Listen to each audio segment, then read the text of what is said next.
سولې عالي شورا مشر او د برهان الدین رباني زوی صلاح الدین رباني د جمهور رئیس له شوې پرېکړې نه تېرېږي. هغه محصلینو ته ویلي د ښوونې او روزنې پوهنتون نوم د جمهور رئیس د فرمان او د وزیرانو شورا د پرېکړې له مخې شوی او له دې پرېکړې تېرېدل ناشونی کار دی. دغه پلاوی وایي کله مو چې د سولې عالي شورا مشر صلاح الدین رباني ته وویل چې کرزي د دې راولاړ شوي کړکېچ د اوارۍ ټول واک تا ته درکړی نو ته د دې ستونزې د اوارۍ لپاره له دې کاره تېر شه. نو رباني محصلینو ته ویلي دا هیڅ امکان نه لري. زه د وزیرانو شورا پرېکړه او د کرزي فرمان نشم ماتولی او د دې نوم دړې یا لوحې بیرته کوزول د نه منلو خبره ده. دغې سرچینې زیاته کړې کله چې محصلین له رباني بیرته راوګرځېدل نو په سیمه کې ولسي جرګې غړي حفیظ الله منصور سره مخ شول. نوموړي ورته په مسخرو ډول ویلي چې دا د پټي سر دی پټی وروسته سوره ور دی.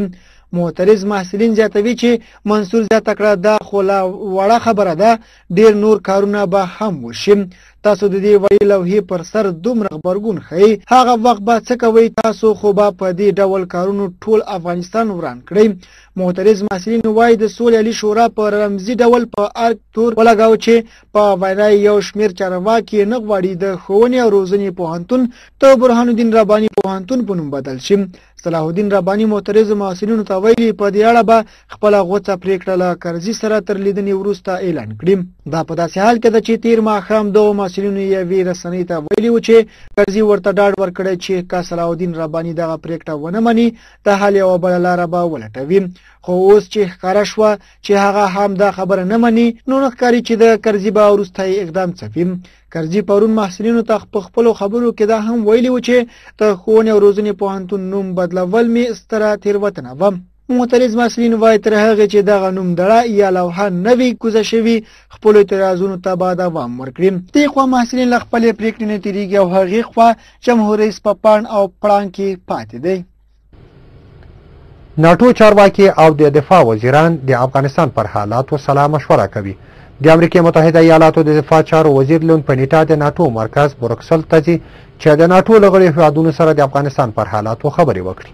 د پنټاګون وایندو جورج لیټل په واشنگټن کې خبریالانو ته وویل پنیټا به د ناټو په غونډه کې د ګټون لپاره بروکسل ته لاړ شي.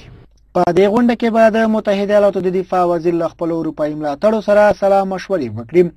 د پنټاګون وایندوی وویل بروکسل ته د دفاع وزیر لون پنیټا څلورم سفر دی. د دا ډول غونډو لپاره د ناټو تړون ته لاره هواروي چې هغه پرمختګ ته دوام ورکړي چې د ناټو د وړتیاو پر سر په شیکاګو کې شوي او په ایساف کې شاملو هیوادونو ته موقع برابروي چې یو ځای شي او د افغانستان د حالاتو له وروستي حاله خبر شي. د پنټاګون وایان جورج لیټر ونه ویل چې پنیټا به کله بروکسل ته لاړ شي. پنیټا چې تازه اسیا پیسفیک سیمې ته سفر پای ته رسولی بروکسل ته تر روانېدو مخکې په پیرو او اورګوای کې دمه کوي. د ناټو دفاع وزیران د روان اکتوبر په 9 او 10 په داسې حال کې په بروکسل کې غونډه کوي چې د افغان ځواکونو له منځه د ناټو پر پوځیانو د بریدونو له کبله د ناټو د غړو هیوادونو اندېښنې ډېرې شوې دي.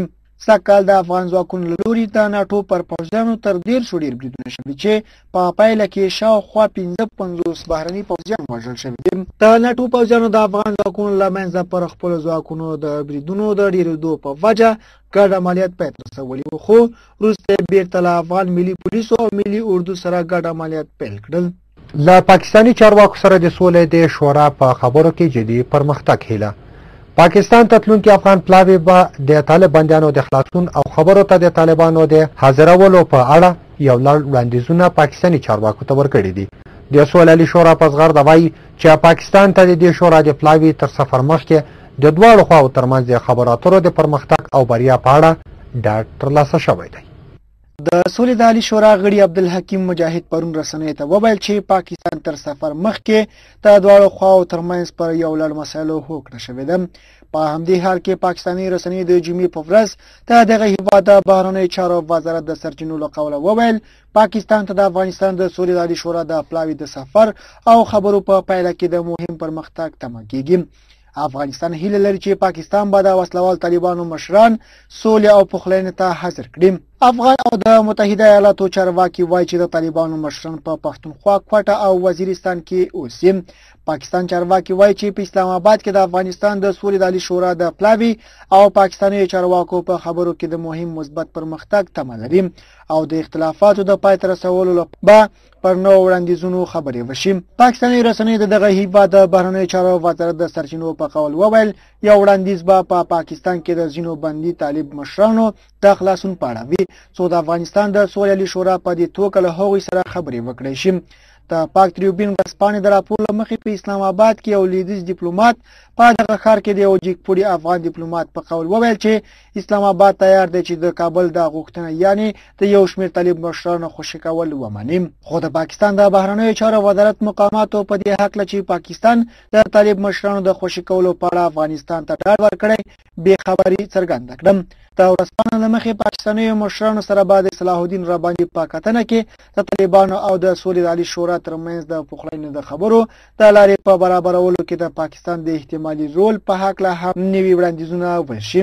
اسلام آباد ته د صلاح الدین رباني تر سفر مخکې د افغانستان، پاکستان او برېټانیا د مشرانو د نیویارک په کتنه کې د افغانستان په سوله کې د پاکستان پر رول او د پاکستان او افغانستان ترمنځ د ستراتیژیکو همکاریو په اړه خبرې شوې وي. د جولای په میاشت کې په کابل کې د پاکستان او افغانستان د جمهور رئیسانو حمید کرزي او د سفاري زرداري او د برېټانیا د صدر اعظم دیوید کامرون له درې اړخیزې غونډې وروسته ټاکل شوې وه چې د سولې د عالی شورا هیئت تر دې مخکې د اګست په میاشت کې پاکستان ته لاړ شي. خو عبدالحکیم مجاهد وایي چې د سولې د عالی شورا هیئت د دې لپاره سفر وځنډاوه چې لومړی د خپل سفر د بریالیتوب په اړه د ډاډ ترلاسه کړي. او پتلو کې هم د اسیا د کرکټ ایلیټ کپ سیالیو په لړ کې افغان ملي لوبډلې نن په خپله درېیمه لوبه کې مالدیف ته په ماتې ورکولو سره د دې سیالیو نیمه پای لوبې ته لاره وموندله. د اسیا کرکټ ایلیټ ګروپ سیالیو په لړ کې افغانستان په خپله درېیمه لوبه کې مالدیف ته په ماتې ورکولو سره د دې سیالیو نیمه پای لوبې ته لاره پیدا کړه. د لسو هیوادونو په ګډون د اسیا د کرکټ د درېیمې درجې هیوادونو د کرکټ د ایلیټ جام سیالۍ د تلې په 12مه په متحده عربي اماراتو کې پیل شوې دي. د افغانستان د کرکټ ملي لوبډلې د تلې په 15مه خپله درېیمه لوبه له مالدیف سره ترسره کړه او په لوی توپیر سره یې دا لوبه وګټله. د کرکټ بورډ دویان فرید الله وتک د ټلیفون په لیکه پښتو تلویزیون ته وویل چې دا لوبې په متحده عربي اماراتو کې ترسره کیږي چې په دې لوبو کې لسو اسیایي هیوادونو ګډون کړی چې افغانستان په ای ګروپ کې ځای لري. افغانستان په ای ګروپ کې ځای لري چې په دغه سیالۍ کې لس هیوادونو لوبډلو ګډون کړی دی. افغانستان په لومړۍ لوبه د مالیزیا سره، دویمه د عمان سره ترسره کړله چې دواړو لوبډلو ته ماتې ورکړې او نن یې خپله درېیمه لوبه په ګروپ کې د مالدیف سره درلوده چې مالدیف ته هم په 6 وکټو ماته ورکړه. افغانستان په دغه سیالیو کې د خپلې اتلولۍ دفاع کوي او ولې په دې چې په 2010 کال کې افغانستان د دغه سیالیو اتلولي ترلاسه کړې ده او اتله لوبډله ده. نوموړي په وینا چې د مالدیف لوبډلې د دې لوبې پچه وګټله او لومړی په خپله د بیټ کولو پرېکړه وکړه. د هغه په وینا د افغان توپ اچوونکو د ښې لوبې له امله د مالدیف ټوله لوبډله په 23 اورو کې په 143 منډو وسوځېدله او افغانستان ته د 144 منډو هدف کېښود. هوتک وایي چې د افغانستان له لوري رحمت شاه، محمد نبی او سید احمد شیرزاد د مالدیف درې او جاوید احمدي یو لوبغاړی وسوځول. د کرکټ بورډ بیان زیاته کړه چې د افغانستان ملي لوبډلې دغه هدف په ډېرې اسانۍ سره په 26 اورونو کې د 4 لوبغاړو په سوځېدو ترلاسه او لوبه یې وګټله. د نوموړي په وینا د افغانستان له لوري محمد نبی ډېره په زړه پورې لوبه وکړه او یوازې په 13 توپونو د 4 شپږیزو په مالتیا 15 منډې جوړې کړې. دغه راز ګلبدین نایب 15، محب الله پاک 22، جاوید احمدي 19، نوروز منګل 13 او کریم صادق 14 منډې جوړې کړې. محمد نبی چې د دې لوبې په بیټینګ او بالینګ دواړو کې ښه وځلېد غوره لوبغاړی اعلان شو. افغانستان له دې مخکې له عمان او مالیزیا څخه هم لوبې ګټلې وې او سبب له بوتان سره لوبه کوي. دغه سیالۍ په 2 ګروپونو ویشل شوې دي چې په الف ګروپ کې افغانستان، عمان، مالیزیا، بوتان او د مالدیف لوبډله، په ب ګروپ کې سعودي عربستان، کویت، متحده عربي امارات، هانګ کانګ او د نیپال لوبډلې شامل دي. د پښتو تلویزیون قدرمنو لیدونکو دا کورني خبرونه نړۍ دا وخت د لږ ځنډ وروسته.